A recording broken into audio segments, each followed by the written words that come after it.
Ahoy! Happy to see all of you again, and I hope you are seeing me and the rest of my fantastic panel today. Actually, this is the very last session of the week that we're going to do. It has been a great pleasure for me, and it will only get better from now on, considering the people that we have on our panel today. Actually, I'll tell you how we did it. We've been scanning the whole week. We've been scanning festival guests and watching them closely and see who was nice and who was fun and who was elegant and who was good, who had a good conversation. So after 1 week of debating, we decided you're going to be the 4 ones that will be with us tonight on the last panel of the week. We might expect another guest later. I hope he can make it, but I'm super happy with what I already have here with me. We have a young star. Her name is Milena Tscharntke. That's right. And she has been playing in this film Easy Way Out. We have Irina Zhuravleva, who was presenting her film Kamchatka Bears with great success in this festival edition. And we have James Gardner and Simon Lord, who are here as director and scriptwriter for a fantastic teen film that was screened for sold-out theaters like 2 evenings in a row in the Zlín Film Festival, and the name of the film is Jellyfish. So, that's what a young star looks like. That's we had some young stars on the show earlier this week, and they were not so very comfortable with the title, I think. How about you? Well, I also don't really feel like a star, but... Is it like the profession in your passport? It says young star? Not really, but I'm very honored to be here, and everybody is so lovely and welcoming, so it's very nice to be here. Do you realize if later you might have children and they ask what is your mom's profession, that they'll have to answer she's a young star? I hope they answer she's an actress. So. That's oh, that was a clever one. Talking about clever, I saw your Q&A yesterday, which was also extremely clever. I mean, the audience was very silent because of the impact that the movie made on them. It was quite impressive to see, like they were holding their breath for 90 minutes, and then when finally the moment was there to ask you questions, they were still a little bit suffocating. On the other hand, you said that they were more talkative than the average German audience. How is it to face your audience after a film like this one? Because we'll soon explain what Easy Way Out is all about. But it's a tough thing, it's a tough film, it cuts off your breath, it gets under your skin. And the worst moment, I think, is when the lights go on afterwards and you have to be on stage and say, hello, I hope you enjoyed the screening. How does it feel for you? I do understand that's a topic that you have to deal with after you watch the movie, and you're not there to ask a lot of questions right away. But after some minutes, the audience asks some questions, and I think it's so nice to talk about this topic because it's so important, and I think communication is the key to prevent crimes that are happening in the movie. Are you okay if I ask you to give a short resume of what the film is about in 5 sentences? Yes. Easy Way Out is about a girl, Easy, and she's at a party with her friends, and they take a lot of drugs and drink alcohol, and suddenly she passes out, and her 3 best friends take advantage of her, and she gets raped by her best friend. And this is where the story starts, and then it's about how the victim but also the offender deal with this situation, and also how it affects their families. Yeah, of course the families are involved as well, but what impressed me most, of course, is the fact that it is something between 2 friends. Also the boy, he comes across super nice, like the sweetest guy I've seen in a long time on the big screen. You always got along so very well, and then suddenly this happens. It's different when it happens like within this close relationship of best friends? Actually, a lot of sexual crimes happen in the closest environment, so it was important for the filmmakers to show that it's happening like with your best friends and in families, and how tragic it is because actually they are in love and then this crime happens and it changes the world for both of them. And it was a decision to show the movie through the view of the offender, which you don't see very often. I came across a case of, not comparable with your story in the movie, but with a case of sexual offense in my close environment. And I was wondering a lot, like, what is my position? What should I say? What should I do? What should I tell? And then the message that I got from many female people to whom I asked this question, they said, the most important thing is that you make sure that the victim doesn't feel guilty herself. Because one way or another, the situation will always turn out that, yeah, but it's your fault in a way. How are you dealing with that aspect in Isi? Because of course she's also, well, she could easily be called like the school slut, and it would be her fault in the end. I think we should be very thoughtful about that, and I think it's very important to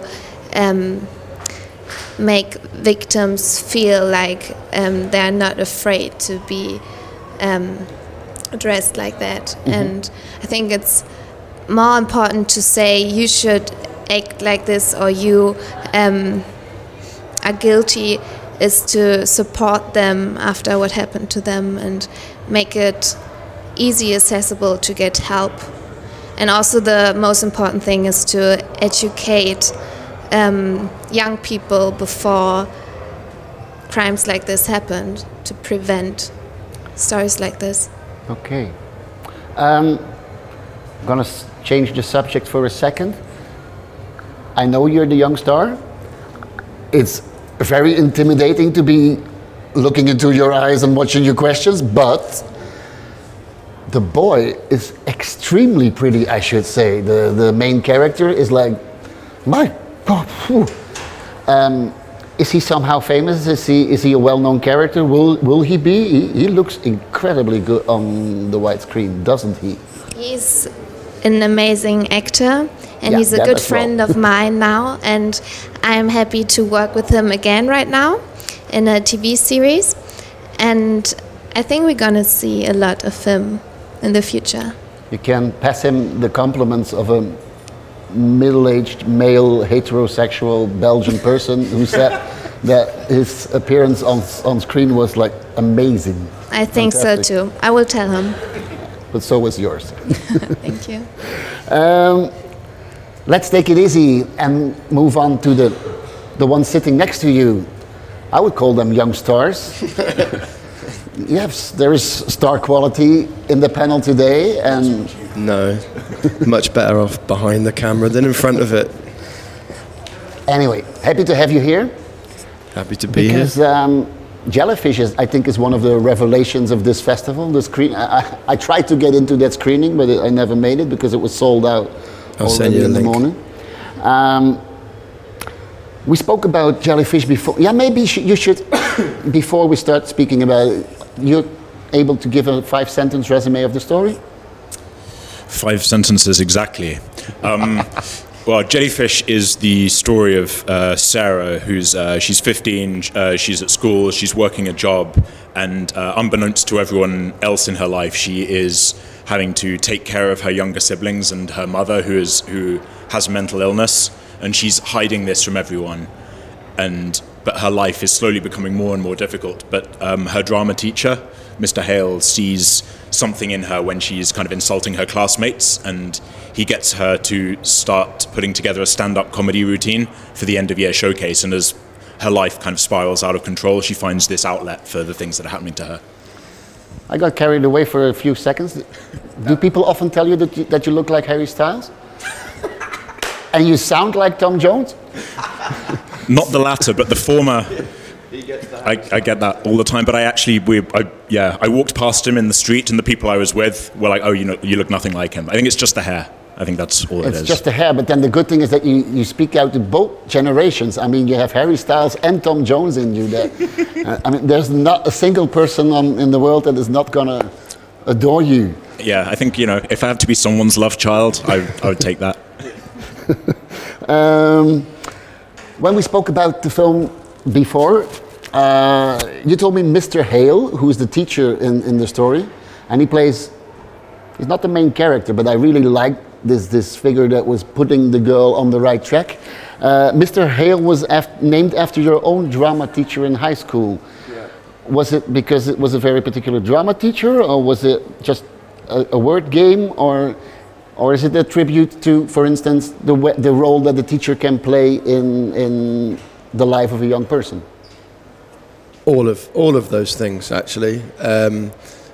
It's Cyril, who plays Mr. Hales, a very well-established, well-respected actor in the UK. He's been nominated for a BAFTA, and Jellyfish was made the cast and the crew, nobody was paid. So it was always going to be a challenge to get actors like him on board the project with no financial incentive. Mm-hmm. But because he had a drama teacher that did the same for him that Mr. Hale does for Sarah, he was like, yeah, I want to do this. So he had a deep personal connection to the script because he had experienced the exact same thing. He was a kind of a wayward teenager, and his drama teacher, who's still alive, by the way, and Cyril's still in contact with him, put him on the path that Mr. Hale put Sarah on.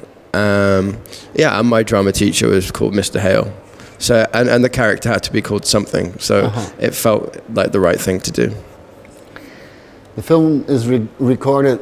It's shot in Margate. That's right. The famous Margate. I had to look it up on the map, and then I found it. Because that famous. Yeah. But you gave a lot of importance to it. And when we spoke about the film, a lot was said about Margate. Mm.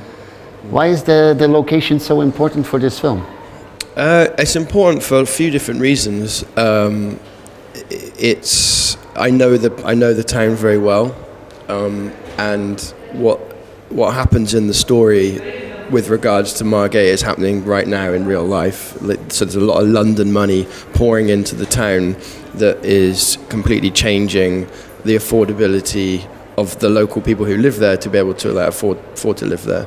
So even though the story is not specifically about Margate, it puts it in a very specific socio-economic context. So the fact that one of the characters is a property developer and Sarah is at risk of losing her home, those things aren't coincidental. Mm-hmm. They all. But at the same time, you described the town as the ultimate film location because whatever you needed was there. Yeah. We didn't have the money to dress anything, so from another point of view, it was a real gift because everywhere you put the camera, you kind of had a location. We didn't really have to do much, and which was great because we couldn't afford to do anything. So all of the locations were pretty much like as found. Like we had to do a little bit of work in the school, but the arcade was the arcade, and the theatre was the theatre, and the Lido, it was the Lido. And it gets incredible light. Margate, it's where J.M.W. Turner painted all of his. Mm-hmm. Like very famous seascapes, and that light is still there, so it's a real gift. I liked your sentence. We couldn't afford to do anything. I might use that as an excuse on later occasions. Simon, there is the element of stand-up comedy, and of course everybody enjoys a laugh and enjoys a show like that. But to me, I'm always shocked to realize how, let's say, naked these people are on stage. As a musician, you can hide behind your instrument. As a filmmaker, you hide behind your camera. As a stand-up comedian, there's nothing to hide behind. How can a girl like your main character be so strong to be naked on stage? Excuse me for the quote.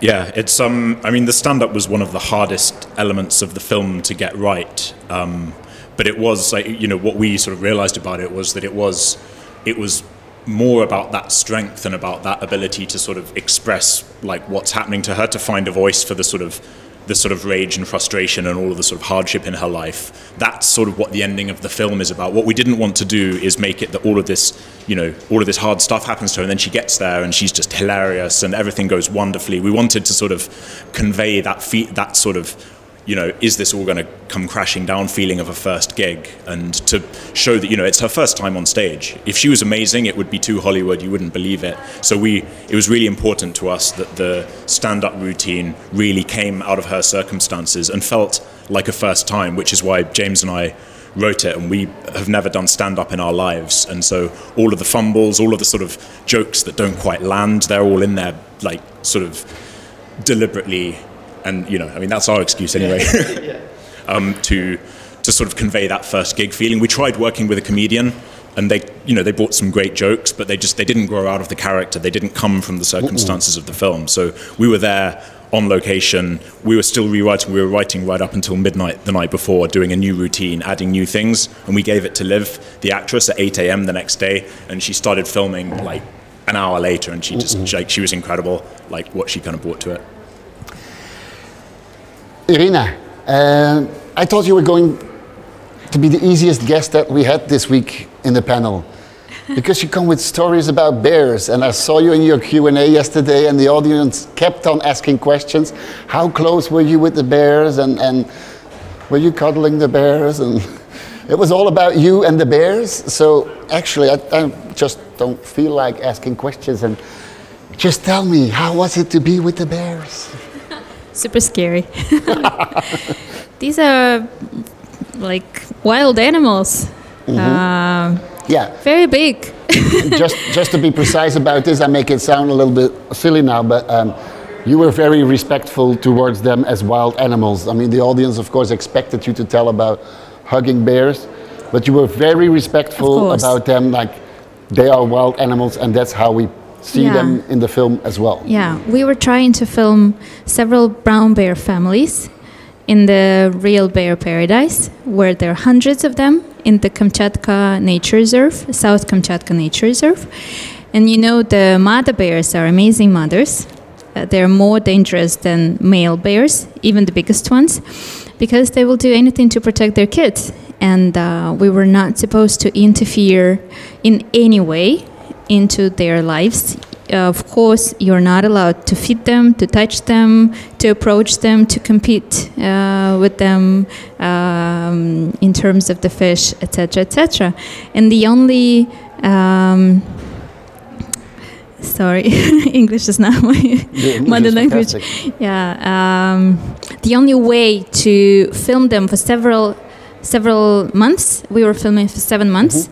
From the moment they went out of the den until the moment they go to the den. The only way to do that is to respect them, to know that you are guests on their land. And you just observe, you just let nature show you what nature wants you to film. And of course, we had some script. We wanted to film some certain things. But at the end, you just film what nature shows you, and that's, you know, for me, it's a magical moment, magical process. Just for the information of the audience, we have a new person here with us because we're very happy that Alon Marom has arrived with us, director of 17 Seconds. We'll come back to you. We'll come to you soon, Alon. But we're still mesmerized by bears at the moment, bears that were filmed over the course of several months and several seasons. How was it to film the different, how did you get on screen so clearly the feeling of being in the different seasons? There's a certain evolution there in the story. Yeah, of course. The brown bear is born about 500 grams. So it's super small and very fragile, very vulnerable, very cute, of course. The There you cubs. go again. Yeah, and they become from 30 to 40 times bigger in 6 months. So you obviously have the chance just to see how they grow, what happens to them. And, you know, the summer in Kamchatka is pretty short. So it's kind of more of a spring, autumn, and winter feeling of the picture. Yeah. But when it's summer, when the grass is green, when the sun is there, you have this very special feeling during that time, but it's very short time. So most of the time it's windy, cloudy, rainy, very moisture, very hard conditions to film. But for me, as an outsider, it's hard to tell where it comes from, but it's clear that your film is made for cinema. Yeah. It's not for National Geographic, even if it looks. It has the same subject as so many of these wildlife documentaries. Yeah. How were you so able to convince me from the very first second that, oh, this is cinema? It's our debut, by the way. My debut, of course, our cameraman had some experience, not only some experience, but a lot of experience. There are very few cameramen in Russia who can really film wildlife. We didn't know what kind of result we will get at the end. Of course, we were thinking about the classical National Geographic type of the film. Of course, we wrote the text for the voiceover, we recorded it, put it on, and then it just killed the whole atmosphere, and we took it out from the very beginning. So we left it as it is without the voiceover. We just put the little animation at the beginning explaining what and where is going on, who are these brown bear families, what are their names, the mother bear's names, and we just left the people observe, meditate, plunge into the atmosphere just to feel some special connection to it. And it was a kind of a risk because no one is used to watching nature documentary without the voiceover. And with this pace, with this, how we decided to do that. But at the end, I guess it worked out because we have a lot of very positive feedback in terms of not having the voiceover. Definitely. And it really helps people to feel that connection that doesn't appear when you hear someone talking to you all the time, explaining what's going on, humanizing animals. We didn't want to do that. But this was the cinema and festival version, but we have to do the TV version with the voiceover. Unfortunately, that's where broadcasters the money is. can't take it as it is. But we try to do it as delicate as possible, just to save the atmosphere. It came across exactly. I mean, for me, it worked exactly the way you described it. So that was happy. Still, I want to just go back to the bears for one second, because I have a very last question for you. What surprised you when looking back upon your encounter with the bears? What aspect in their character surprised you the most? What was the thing that you were not prepared for? I wasn't prepared to be next to the bears at all, but not speaking about my fear or whatsoever. I really respect them. I really love them. I really admire bears because they're super intelligent. They're very emotional. They have super different characters. They might be delicate, might be aggressive, might be polite, diplomatic, might be not. So it's amazing how you feel next to them, observing them for quite a long period of time, especially the mother bears. They're amazing mothers, as I have already said, and it really touches me because, Thank you. Alon, happy to have you here.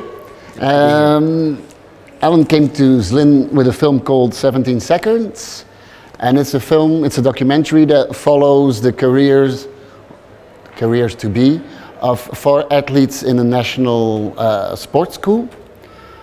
And it's of course quite a tough encounter that we have. I mean, that these people are working on their career, but they can only do that when working really, really hard. We follow athletes in 4 different sports: basketball, 2 times judo, and 1 swimmer. And every different sport came with different cinematographic challenges, I think. Can you explain a little bit about the challenges that were waiting for you there? I think maybe we'll start with the judo. The thing is, judo, it's for the layman, for the average people, they understand nothing about judo. And when you understand nothing about judo, it's hard to tell who is in the lead, who is not. When someone is thrown down, it gives him scores or not. So when you see a judo fight without an anchor, it's really hard to tell who is in the lead. And I needed to find a kind of a solution for the audience to be part of the fight when they see it. And I came to the conclusion to use the coaches as the anchorman. I put wireless on each of the coaches, and when they shout their instruction to the judoka, then you find out who's in the lead, who's not, what they have to do, and how they manage within the fight. So this is kind of explanatory. For the audience. I needed it. I mean, I wouldn't have succeeded without it, because, I think as you said, judo is a... When I came to the movie, that was the first time that I realized how important is the anchor in sports events, because they put in all the drama that you don't even acknowledge. And when you do a sport movie, you need to find the right replacement for the function of the anchor. Swimming is obviously mostly underwater sports, so you need to find solution for filming documentary underwater, which is not so simple. In swimming, we mainly use lots of editing to make it more intense and more dramatic. And in basketball, the thing is that it's a team sport, and we focus on one main character, Muhammad. And then we need to find the right balance between filming the whole team and filming the whole match, and focusing on Muhammad and Muhammad's role within the match. So this was practically the challenges. Alon, you were able to have these athletes telling their very deepest, or sharing their deepest thoughts with you about their sports career and the doubts they have about it, or about their life outside their sports career. How did you get them so far to share all these things with you? First, I think that when I shoot the film through a period of 2 years, and after such a long period, you start to become friends with them. So you have lots of talks outside the shooting, outside of the days you are filming them. So they start to trust you.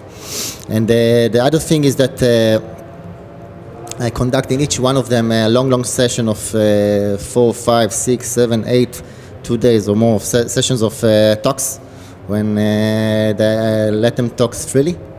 And I edited parts of it into the movie as a voiceover.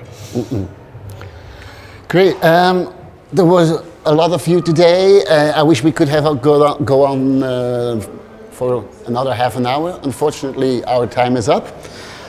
Sorry that we put a little bit of time pressure on you, Alon. It has been great. I had this idea that maybe after a whole week of working together with fantastic students in this academy who did all the recordings and the live streamings, it would be great if we had a few faces here on the scene. But I'm not sure if you can leave your seat behind the camera or leave your seat. It would be great if we could see a couple of faces here, especially those very nice, gentle. The girl who has been powdering my head for a whole week, I think she should be here, because for me that was the most important element of the show. No? You don't feel like going there? Yeah. Come on, you've done this a whole week, or more than a week. It was fantastic. I'm sure you're not super experienced in this job, because we're your students, and I'm not super experienced neither, but it was a pleasure to work with all of you.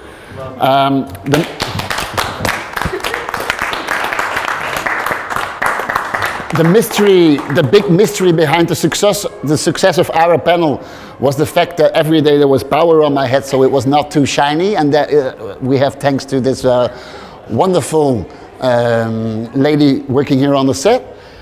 There's some great camera guys here as well.